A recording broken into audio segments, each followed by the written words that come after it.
So another thing that I discovered in the study, which was also astounding to me, is a typical position is open 4 to 9 months before it is filled, right? 9 months. And the average statistic with you guys is, I think, 1.5 months, less than 2 months before a position is filled.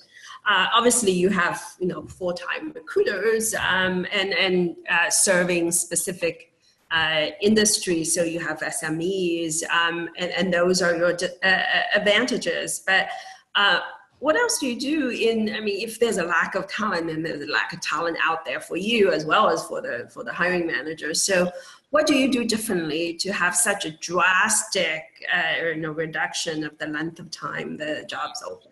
Right. Yeah. Well, we're insiders. I joined Rapid7 as employee number 18 in 2007. And so I spent 4 years building a sales army, getting to know the cyber community, and so did my teammates, right? And so a lot of them are here, a lot of them are my channel, my partners. We're insiders. We're all over the country, spreading the word, selling the opportunity. Hey, do you know anybody interested in this? Constantly. My channel is bigger than my own team.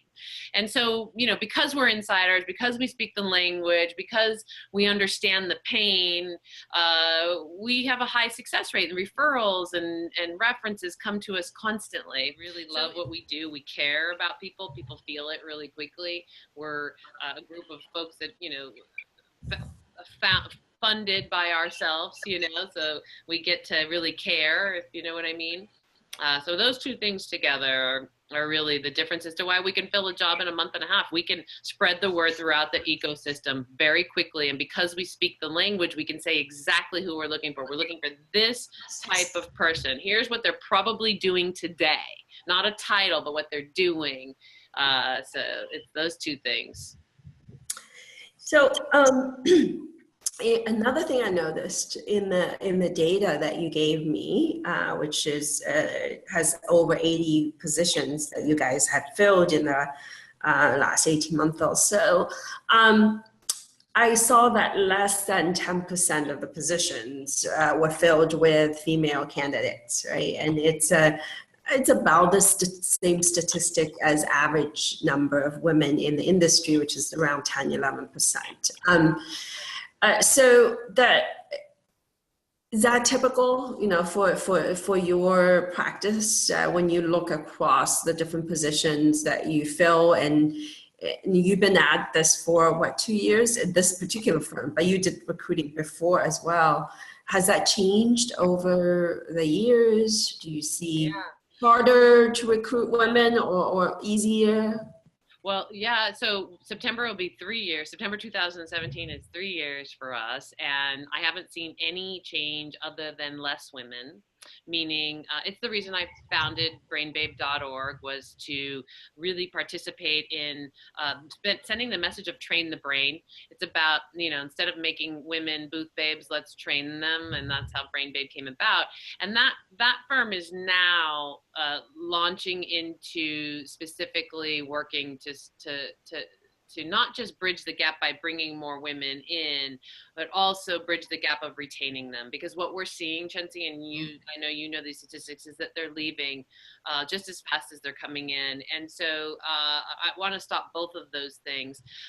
So our statistics are going to be the same as the marketplace because there's only a certain amount of women to work with. Our problem isn't that there aren't qualified women. The problem is that the amount of them is so low, because there's only 10% of them in the workforce, that I'm only going to be able to place 10% of them, if you know what I mean. Meaning, how long can a company wait to fill their job for a woman? What are you going to do if there's only 10% of us out there and only 1% of us in leadership? So, they can't hold on. Look at Uber, like everybody's all upset that it's not going to be a female, but how long are they supposed to wait for a female candidate? Where are they going to come from? They're not here. So we need two things. One is we must train our cultures on how men and women have to work together so that more women can get promoted. Women are not getting promoted. They're not being put in a position to be successful based on lots of different reasons that men need the training on how to mentor women. They really do. Just as much as women need to know how to mentor men. And I've been giving those courses my entire career. So it's so obvious to me, duh, this is what the community needs. And then we need to bring and attract more women to come in, of course. Just for the interest of time, I want to hit on a few other points that came up in the study. A few of the hiring managers told me that they do something very creative in order to increase the channel, inbound channel of candidates they can reach. So I remember one of the CISOs talked about he utilizes the veterans database and looking for folks who might have had any sort of IT training within their military career and are able to be quickly trained for a cyber job.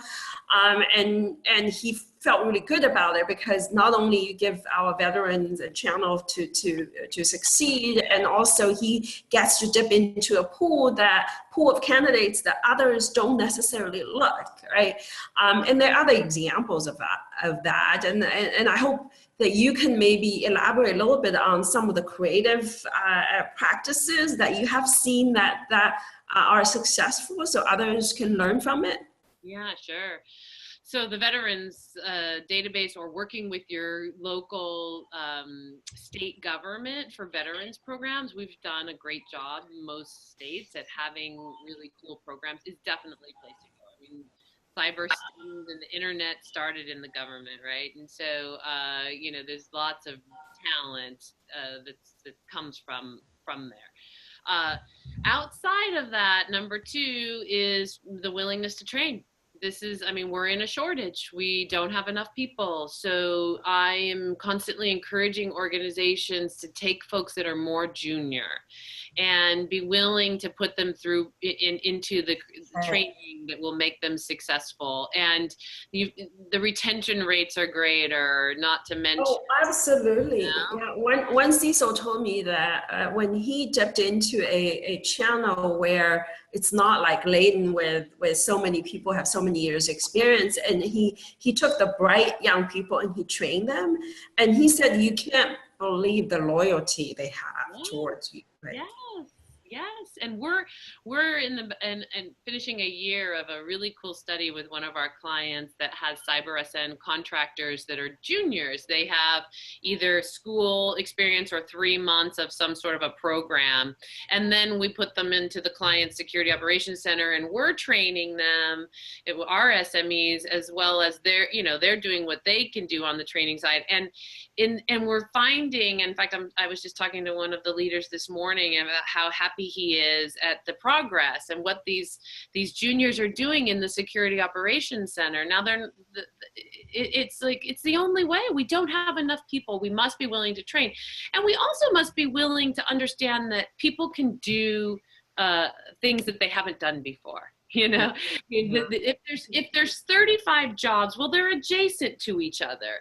And so give somebody a chance to do that role that you think that they must have done before. Not necessarily. That's not true. We are very intelligent creatures, and this community is so intelligent. And this really goes against a lot of what the recruiters do is they look for exact matching of keywords, right? And then that really narrows down the talent pool of where they can recruit from.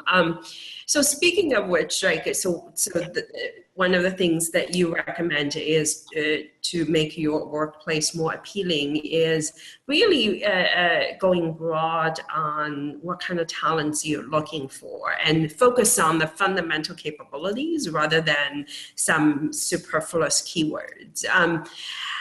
The last question I have is, what are some of the other best practices? And you work with lots of companies who have cybersecurity jobs is, what are some of the other best practices that will make a company more appealing to candidates? Certainly we have a lack of candidates, so everybody's vying for a small pile of people. So what can you do to make your company more appealing to work? Yeah. So number one, the ability to work remote. If not full-time, part-time, a day, 2 days. This is number one. Any company that's doing that, we're filling the jobs 5 times faster. Oh, interesting. Without a doubt, without a doubt. I mean, look, cities are congested. It's hard to get to them. These folks are really skilled. They don't have to be in the office to do a great job.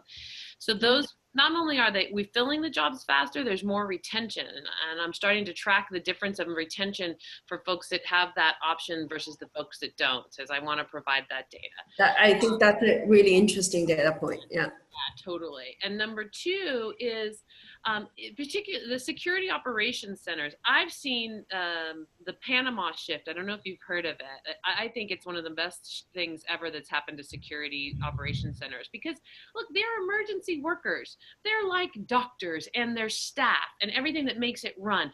And they're on high stress and high alert. And so this 8 to 5 or whatever schedule, it doesn't work because it's never actually 8 to 5. It's never. So Panama shift, and I have a client that's doing that. I love it. It's 2 days on, 2 days off, 3 days on, 3 days off. And so, you 3 days off in a row to recover is really important for these workers. So they do job sharing? Yeah, 24/7. Interesting. Coast. Yep, they've got an East because Coast. those are high stress jobs. Because when you're at work, you're on all the time, right? There's no like water cooler time. Absolutely. I liken alerts to like somebody walked into the emergency room. What's wrong with them? Is it truly something that's an emergency? Is it not? Is it a small emergency, big emergency? What level? Like that's what an alert is. Very interesting. Yeah. So I say organizations, the Panama shift for your security operations centers is awesome. I have a lot of contractors on that and they love it. It gives them time to actually unwind and have some time off. Number two is, because I really believe these folks are like emergency workers, those companies that are, have a place for them to take rest. Think about these emergency centers, the doctors and stuff, they get to go rest in a room, have a quiet room, have a place that they get to go when they're working 3 days straight on an incident, that they can take a quick nap. They can take a quick rest or go sit in a quiet area. So I think having a quiet room, a room that allows for emergency workers, need soothingness around them as much as possible. Yeah. And that's both physical, like a room, and number two is how we treat them, of course, is still the number one reason people are leaving their jobs isn't because they don't like the technology or what they're doing. It's how they're treated. It's literally the number one reason people leave their job. So cyber people have it the worst because they don't win. Well, who's winning in cyber? We're all understaffed. If somebody wants to get into your stuff, they're getting in pretty much. You're not winning all day long. In fact, my cyber team talks about this all the time. It's a job where you constantly feel like you're losing. You constantly feel like you're behind. You're not in front of anything. And so that's not going to change. That's just the nature of the business. So we must have cultures that foster positive attitudes for these folks, positive leadership, positive environments, so that they are going to stick around. It's going to matter. It's the number one thing, why they're leaving. I don't really like where I'm working. The people who I work for, culture, all the same stuff. So that to me is retention. Those things will get you great retention. And it's not money. People aren't leaving because of money. That's not why they're leaving their jobs.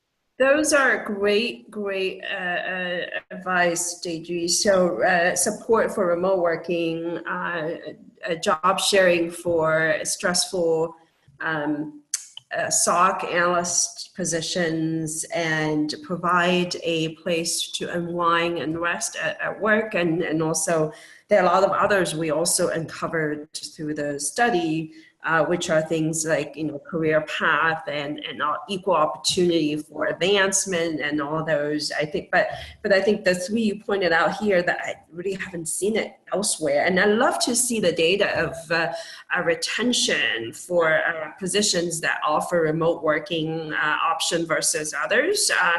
I think that would be a really interesting data point to have. But with that, thank you so much. I think a really interesting discussion. We're gonna do this, cut this video maybe into segments, and we'll use it with the release of the study. I think it will be a great resource for the industry. Totally. I'm so thankful you find it interesting, because I want to get the word out and people can relieve a lot of stress if we can get ahead of some of these simpler things. So thank you so much for your time. Great. Thank you, Deidre. Have a good day now. You too. You too. Have a great day.